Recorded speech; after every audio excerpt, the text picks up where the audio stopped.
Kalau anda buka Netflix, anda mesti akan perasan satu K-drama yang bertajuk The Glory. Bila kita baca dia punya sinopsis, ianya menggambarkan sebuah drama yang menunjukkan budaya buli di sekolah. Bila Carol layan drama tu, baru Carol rasa macam wow, macam ni rupanya kena buli kan. Yelah, kebiasaannya kita hanya baca berita berkenaan dengan kes buli, tapi kita tak tahu macam mana rasa keperitan orang yang dibuli. Kalau anda belum tengok, anda boleh layan drama tu. Sakit, pedih yang dialami oleh orang yang kena buli itu memang kita boleh feel, guys. Untuk pengetahuan anda, drama The Glory telah membawa satu fenomena yang di mana orang ramai dekat Korea sana tu mula tersedar untuk mengatasi, untuk membantras dan untuk mengekang budaya buli daripada terus berlaku pada masa hadapan. Dan salah seorang daripadanya adalah seseorang yang bakal Carol ceritakan kejap lagi, guys. Dia bukan orang yang terkenal, and dia ni hanya rakyat Korea biasa yang cuba untuk menegakkan keadilan ke atas kekejaman yang berlaku ke atas diri dia sendiri selama lebih daripada 12 tahun berturut-turut. Cerita ni adalah umpama macam drama The Glory, akan tetapi ianya dalam bentuk real life, guys. Sebelum kita mula, kalau anda minat dengan kisah jenayah, kisah seram, kisah misteri, sejarah, anda boleh tekan butang subscribe yang ada dekat bawah tu sebagai tanda sokongan, dan anda juga boleh menekan butang like yang ada dekat bawah tu juga sebagai tanda sedekah kepada Carol.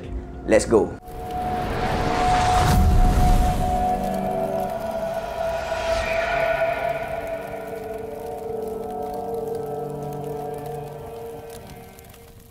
Daripada tahun lepas lagi korang ada tanya dengan Carol, Carol tak ada keluarkan merchandise ke? Okey, kita dah keluarkan merchandise yang terbaru yang berkonsepkan kepada conspiracy theories, guys. Design dia memang sangat-sangat mantap. Depan saiz A3, belakang saiz A3 juga. And then dekat lengan kita ada label, dan juga dekat bawah baju sebelah kiri pun ada label juga. Memang sangat-sangat premium, kain lembut, tak panas langsung. Kalau korang nak pakai baju tu, link ada dekat bawah, guys. Direct terus ke Shopee Series Empire. Barang ready stock, guys.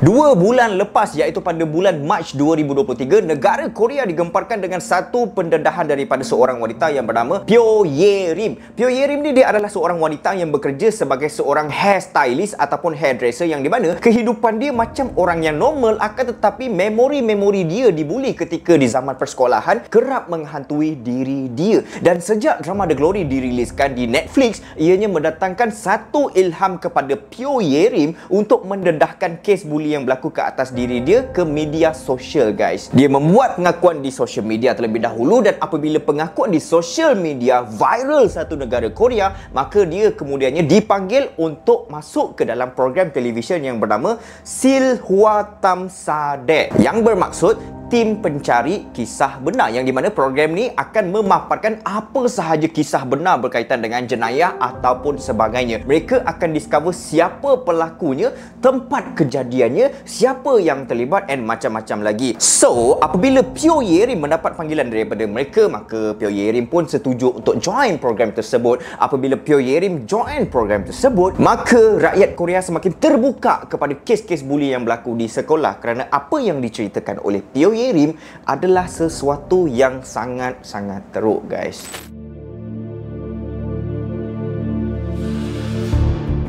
Pyo Ye-rim lahir pada tahun 1996, dan sejak daripada lahir hingga dia tamat persekolahan, dia menetap di Uryong, Provinsi Gyeongsang Selatan. Kawasan ni merupakan kawasan pedalaman dan tak berapa nak ramai sangat penduduk yang tinggal dekat sana. Dan disebabkan tidak ramai penduduk dekat situ, maka setiap tahun Pyo Ye-rim akan jumpa dengan orang yang sama. Maksudnya setiap tahun Pyo Ye-rim akan duduk sekelas dengan orang-orang yang selalu buli dia, guys. Teruk sangat ke dia kena buli? Pada mulanya, orang-orang yang buli dia ni hanya mengejek ataupun mengeluarkan kata-kata yang kasar terhadap diri dia. Kau ni busuk lah, macam bau sampah. Mak kau tak jaga kau miskin. Kau dengan mak bapak kau sama, busuk. Itu adalah antara kata-kata yang dilontarkan kepada Pyo Ye-rim. Akan tetapi selepas mereka mendapati yang Pyo Ye-rim ni tidak melawan langsung, yelah, diorang dah ejek, diorang dah maki macam gitu, Pyo Ye-rim hanya berdiam diri sahaja. So dekat sini, orang-orang yang buli Pyo Ye-rim ni nampak si Pyo Ye-rim ni macam lemah, dan ditambah pula si Pyo Ye-rim ni suka menyendiri, maka bermulalah episod Pyo Ye-rim dibuli secara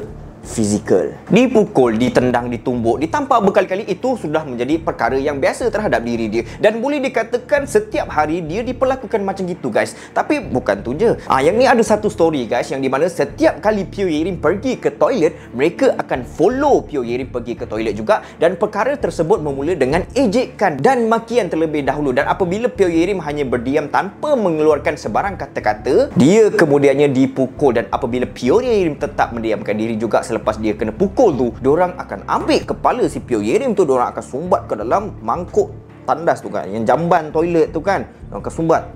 So, pada satu ketika perkara yang sama berlaku, mereka akan bermula dengan ejekan dan makian terlebih dahulu. Dan apabila Pyo Yerim mendiamkan diri sahaja, mereka akan pukul, mereka akan tendang, mereka akan tampar berkali-kali. Dan apabila dia tetap mendiamkan diri juga, mereka akan memasukkan paku payung ke dalam kasut sekolah Pyo Yerim. Dan kemudiannya mereka akan memaksa si Pyo Yerim untuk memakai kasut tersebut satu hari tu, seharian. Kalau mereka nampak Pyo Yerim cuba untuk buka kasut yang berisi paku payung tu, mereka akan terus pukul si Pyo Yerim tu tanpa ada rasa belas kasihan langsung. Dalam banyak-banyak bentuk pembulian yang dihadapi oleh Pyo Yerim, dia cakap kes paku payung tu adalah pembulian yang paling dia boleh terima lah. Itu apa yang dia cakap dekat dalam program TV tersebut. Tadi kan dekat awal video Carol ada cakap Pyo Yerim viral sebab masuk program TV kan. Dalam program TV tu, guys. Okey, dan kemudiannya dia ditanya oleh host program TV tu, paku payung tu bukan lagi sakit ke?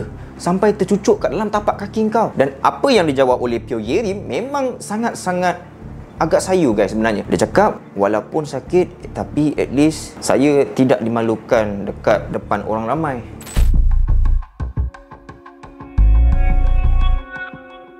Pembulian yang berlaku ke atas diri dia selama 12 tahun berturut-turut mendatangkan kesan yang mendalam pada diri dia, yang di mana dia terpaksa mendapatkan khidmat psikologi dan juga makan ubat-ubatan daripada psikiatri setiap hari dia demi untuk menjaga kesihatan mental dia, guys. Anda bayangkan 12 tahun kena buli setiap kali datang ke sekolah, dipukul, ditendang, and of course benda tu mendatangkan kecederaan pada fizikal dan juga mental. Dia berusaha setiap hari untuk pulihkan mental dia untuk teruskan hidup seperti manusia normal yang lain. Akan tetapi dalam pada dia berusaha untuk move on dengan kehidupan dia, dia baru tersedar yang di mana orang-orang yang pernah bully dia dulu, mereka sekarang ni hidup seperti manusia yang normal. Kehidupan mereka menampakkan yang mereka adalah seperti bukan orang-orang yang jahat. Diorang bekerja, diorang ada boyfriend, diorang hidup bahagia. Jadi dekat sini terdetik dekat dalam hati Pyo Yerim yang di mana dia tak nak menyesal pada hari tua dia nanti kalau dia tak bongkarkan kes pembulian yang dihadapi pada masa zaman persekolahan dulu. Dan benda inilah yang mendorong Pyo Yerim untuk bongkarkan semuanya di social media dan kemudiannya di televisyen, guys.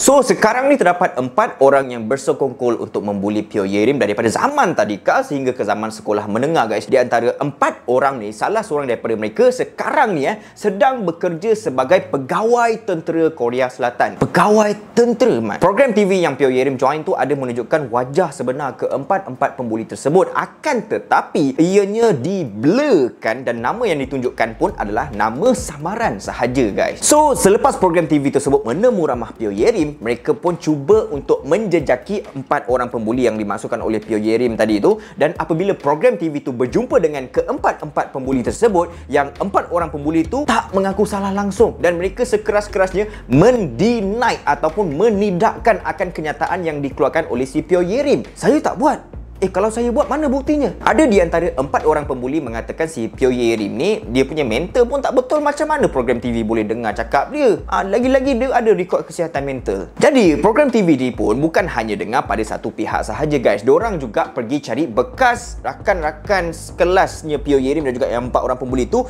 untuk bertanya berkenaan dengan kebenaran yang berlaku di sebalik kes buli tersebut. Adakah si Pyo Yerim ni scam satu Korea yang di mana dia cakap dia mangsa buli tapi sebenarnya tidak? Dia macam nak dapatkan perhatian, ataupun 4 orang pembuli tu memang bersalah tapi diorang tak nak mengaku. So, apabila pihak program TV tu berjaya mengenal pasti rakan-rakan sekelas Pyo Yerim, maka pihak daripada program TV tu minta jasa baik daripada bekas rakan-rakan sekelas Pyo Yerim untuk membuat satu surat kenyataan berkenaan dengan apa yang mereka nampak semasa di zaman persekolahan. Dan jawapan yang program TV tu cari selama ni akhirnya terjawab, sebab kesemua rakan-rakan sekelas Pio Yerim memberikan kenyataan bertulis dan juga kenyataan secara live, yang di mana mereka juga diinterview oleh pihak program TV tersebut, yang di mana mereka memberikan kenyataan yang sama dengan apa yang diceritakan oleh Pio Yerim kepada seluruh Korea. Dia kena dera, dia kena bully, dia kena tendang, apa semua tu memang perkara tu betul-betul terjadi, guys. Dan dalam pada masa yang sama,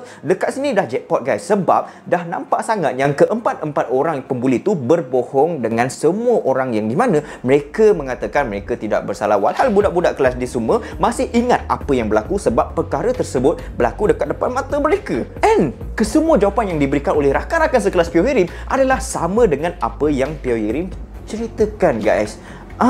Ada di antara rakan-rakan sekelas Pio Yerim menceritakan yang di mana sampai satu tahap tu, walaupun keempat-empat orang pembuli ni hisap vape dekat depan cikgu sekolah dorang, cikgu tu sampai tak ambil peduli langsung. Tak ambil kisah langsung dekat dorang, sebab cikgu dah tahu dah yang keempat-empat budak ni bukanlah budak sekolah yang biasa. Budak ni memang budak jahat, susah nak dibentuk. Bila ditegur makin melawan, sampai sabotaj cikgu, sampaikan cikgu pun dah malas nak ambil tahu pasal diorang ni. Kau nak buat apa kau buat lah, lantak kau lah.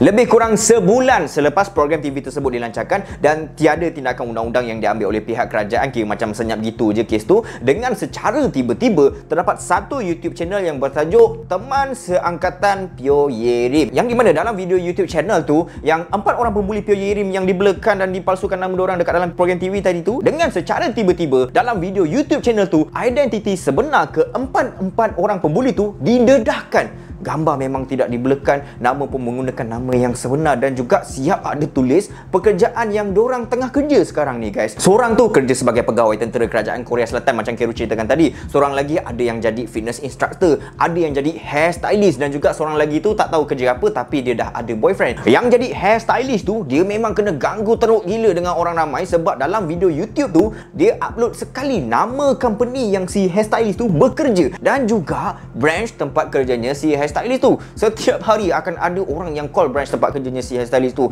untuk maki, untuk marah si hairstylist tu, sebab dia tak nak mengaku dia pembuli kepada Pio Yerim, and dia tak nak minta maaf kepada Pio Yerim. Sampai satu tahap tu ada yang datang ke branch tempat kerjanya si hairstylist pembuli tu untuk maki dia depan-depan. Kau ni bodoh lah kau. Lebih kurang macam itulah. So finally, HQ kepada tempat kerja yang si hairstylist tu bekerja, yang bernama Ava Hair, diorang buat satu statement dekat website diorang, yang di mana ada 4 poin penting dekat situ. Yang pertama, mereka bagi tahu mereka faham akan masa silam Pio Yerim, dan juga mereka akan memberikan dana sebagai tanda sokongan kepada Pio Yerim. Yang kedua, si pembuli yang bekerja sebagai hairstylist tu memang pernah bekerja dekat situ, tapi dia dah dibuang kerja, dan mereka mohon jangan ganggu branch Ava Hair tu lagi yang si hairstylist tu pernah bekerja, sebab owner dia sekarang ni tengah pregnant, tengah mengandung. Yang ketiga, disebabkan Pio Yerim berkecimpung dalam dunia hairstylist ataupun hairdresser, yang di mana Pio Yerim ada salon yang kecil, Ava Hair akan membantu untuk mengembangkan lagi bisnes salon Pio Yerim dengan memberikan idea ataupun macam-macam lagi lah, kursus ke apa ke. Yang keempat, andai kata kalau Pio Yerim nak jumpa dengan pembuli-pembuli yang pernah bully dia dulu, Ava Hair boleh bantu. Itu pun kalau Pio Yerim tu nak lah, kalau tak nak tak apa. Kau nampak tak? Dia punya support tu gila tu.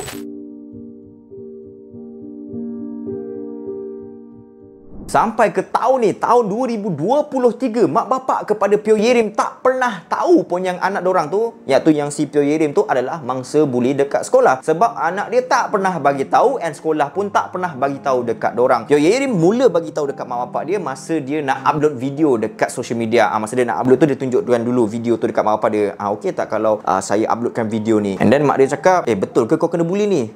Betul. Masa itulah dia baru bagi tahu dekat mak dia. Kalau tak, dia memang tak bagi tahu langsung. And mak bapak dia mempersoalkan dekat Pio Yerim, kenapa tak bagi tahu dekat orang yang dia kena bully dulu masa dekat sekolah? And Pio Yerim cakap dekat orang, dia takut disebabkan dia kena bully, perkara tu akan membebankan mak bapak dia di kemudian harinya.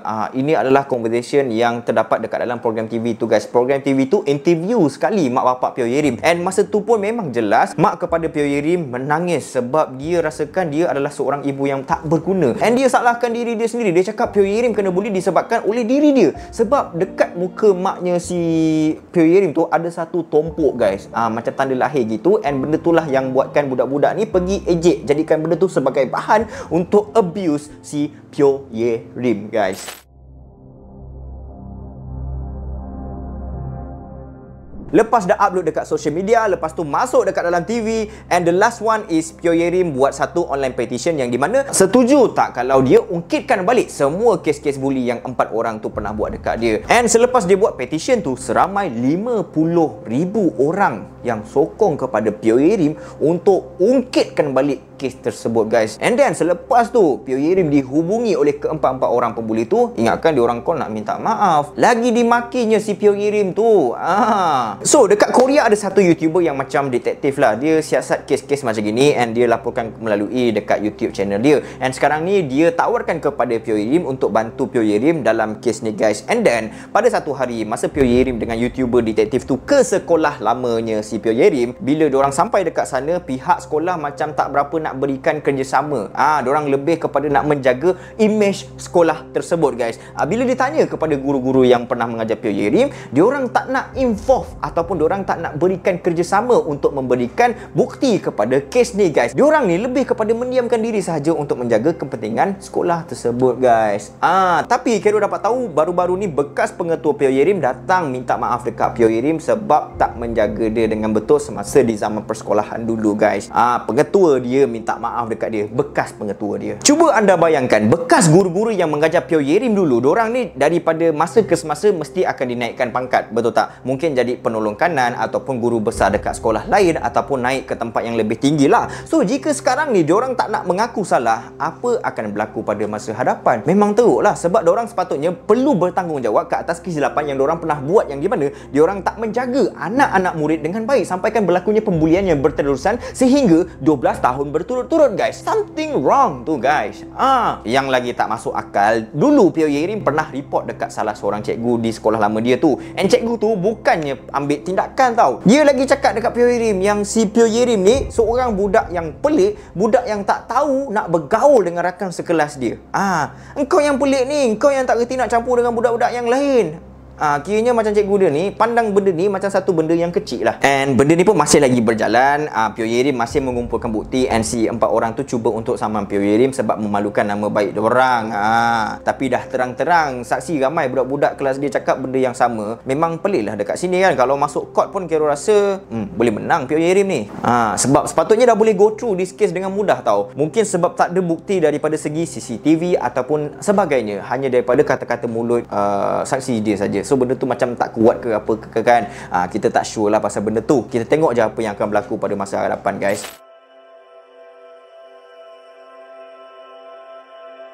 Dekat dalam dunia ni terdapat banyak sangat kes-kes pembulian dekat sekolah. Tapi tak perlu cakap dekat dunia guys, dekat Malaysia ni pun ada banyak kes-kes buli sehingga menyebabkan seseorang itu meninggal dunia ataupun dalam bahasa kasarnya mati. Mati bukanlah sesuatu benda yang boleh dibuat main guys. Based on laporan media daripada Sinar Harian, dekat Malaysia ni ada 5 kes buli yang melibatkan kematian yang direkodkan lah. Yang tak direkodkan kita tak tahu kan. Yang pertama, Zulfarhan Osman Zulkarnain meninggal dunia akibat dibuli oleh 18 orang pelajar, and kes ni dah ramai yang cover sebab pernah menggemparkan Malaysia pada tahun 2017, iaitu 6 tahun yang lepas guys. Yang kedua berlaku pada tahun yang sama, iaitu tahun 2017 juga, dan kejadian ini terjadi di Sibu, Sarawak, yang di mana budak darjah 1 dibelasah oleh budak darjah 6. Nama mangsanya adalah Jackson Noeng Awe. Kemudian yang ketiga, Muhammad Naim Mustaqim berlaku pada tahun 2010. Yang keempat, Muhammad Syahrizal tahun 2008, dan yang kelima adalah Muhammad Farid Ibrahim pada tahun 2004 guys. So dekat sini apa yang Khairul cuba sampaikan adalah actually sampai sekarang ni Khairul percaya masih banyak lagi kes-kes buli yang berlaku dekat luar sana tu, cuma ianya tidak digembar-gemburkan sebab tiada kematian yang berlaku. Kalau ada kematian baru kecoh satu Malaysia, tapi takkan nak tunggu sampai ada kematian lagi sekali baru kita nak sedar akan bahayanya kes buli ni. Takkan kita nak biarkan je perkara ni daripada terus berlaku dalam masyarakat kita. Apa tindakan kita sebagai rakyat Malaysia untuk mengelakkan perkara ni daripada terus berlaku guys? Khairul sebagai mak bapak lah,